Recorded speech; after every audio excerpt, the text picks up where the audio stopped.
কাশ্মীরের পহেলগামে ভয়াবহ জঙ্গি হামলায় ২৬ জন নিহত হওয়ার পর ভারত ক্ষুব্ধ প্রতিক্রিয়া দেখিয়েছে। সীমান্ত পেরিয়ে সন্ত্রাসবাদ ছড়ানোর অভিযোগে পাকিস্তানের সঙ্গে কূটনৈতিক সম্পর্ক ছিন্নের পথে হাঁটছে ভারত। বন্ধ হয়েছে ভিসা পরিষেবা, স্থগিত বাণিজ্য, হাইকমিশনার প্রত্যাহারসহ একাধিক কঠোর পদক্ষেপ। বিশ্লেষকরা বলছেন, এই সিদ্ধান্ত শুধু প্রতিক্রিয়া নয়, একটি দীর্ঘমেয়াদী কূটনৈতিক ঝুঁকির সূচনা। দীর্ঘদিন ধরে চলে আসা সংলাপের পথ আজ বন্ধ, ফলে দুই দেশের মাঝে গড়ে উঠেছে এক অদৃশ্য দেয়াল। এদিকে পাকিস্তান আন্তর্জাতিক ফোরামে কাশ্মীর ইস্যুকে তুলে ধরতে চাইছে। তারা চীন, তুরস্ক এবং জাতিসংঘকে জড়িয়ে বিষয়টিকে আন্তর্জাতিকায়নের চেষ্টা করছে, যা ভারতের দীর্ঘদিনের দ্বিপাক্ষিক কৌশলের বিরোধী।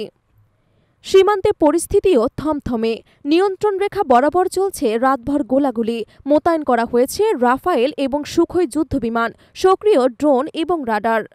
অপরদিকে পাকিস্তানও জবাব দিতে প্রস্তুত। স্করপিয়ন মিসাইল, ব্যালিস্টিক সিস্টেম, এমনকি পরমাণু অস্ত্র মোতায়েনের তথ্য উঠে এসেছে। তবে প্রশ্ন উঠছে, এই কূটনৈতিক বিচ্ছেদে ভারত কি পেল? নিঃসঙ্গতা নাকি ভবিষ্যতের বড় কোনো যুদ্ধের আশঙ্কা?